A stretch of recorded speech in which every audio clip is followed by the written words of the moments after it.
Secretary Hegseth, you're requesting billions of dollars in supplemental funding for a war that you said would last for weeks and that the president has no plan or ability to end. At the same time, this still unauthorized and extremely unpopular war has caused gas, diesel, fertilizer, and other essentials that New Yorkers and our farmers need across the country and has become much more expensive. So how do I go back to New York, and what would you say to them who are seeing their health care bills rise because massive cuts to Medicaid? They've seen their grocery and gas bills rise, and this unpopular and unauthorized war abroad is a higher priority to this administration than their ability to feed their families and provide health care to their loved ones who are sick. Well, Senator, you're talking about political trade-offs, and our job is to deliver for the United States military and the President of the United States. And we look at the cost of a nuclear Iran, and we want to prevent that for future generations. And that requires funding and supplementals and this budget and next-generation capabilities. And that's why we're here today to request some of that to ensure we can ensure that Iran never gets a nuclear weapon. So you're essentially saying you're asking for literally $1.5 trillion for a war that President Trump said he already won. You're asking for $1.5 trillion, unlimited money for bombs, but insufficient money for the American people, for their health care, their food, their housing, and our farmers, Secretary Rollins, who we have cut SNAP program. We are not funding the losses from emergencies that have happened in blue states, particularly when we had frost. That's not true. False. You're not funding it. But back to you, Secretary Hegseth.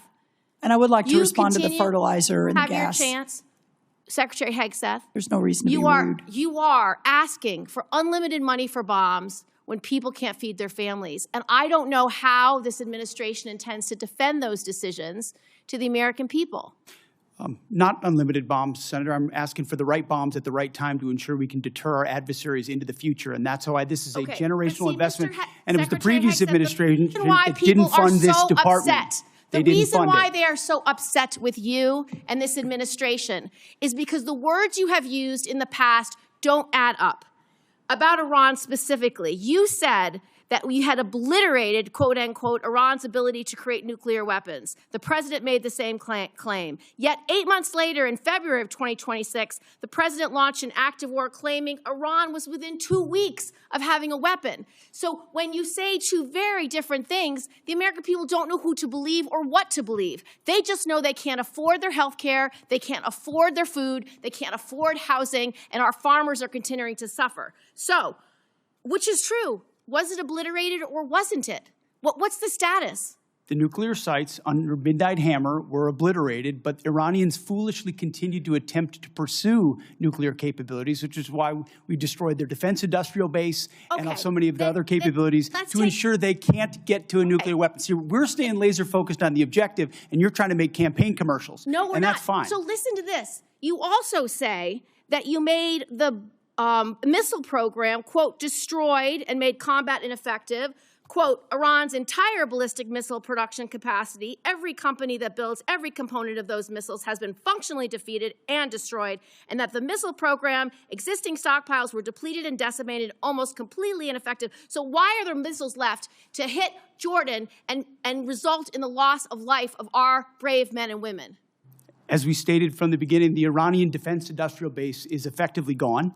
But they do have underground facilities because they're the world's leading state sponsor of terrorism, and they've spent 47 years trying to hide their missiles under mountains, just like their nuclear capabilities, because they would like to get a nuclear weapon to wield it against us. Of the war to believe, because it's either over or it's not over. It's within 2 weeks or it's not 2 weeks. We have no missiles or we have missiles, and that consternation is why so many New Yorkers are perplexed, stressed out, and find this war to be incredibly unpopular because they don't understand the choices that the president's making. They don't agree with those choices. Secretary Rollins, so you have cut over 160,000 New Yorkers have been kicked off SNAP. What do you have against hardworking New Yorkers, children who need SNAP, and seniors who need SNAP? Well, first of all, diesel is down under Biden versus today, 581 versus 480. Gas is down that from it's over- Biden today, from 484 to 386 today. Fertilizer is down 56% from Biden highs.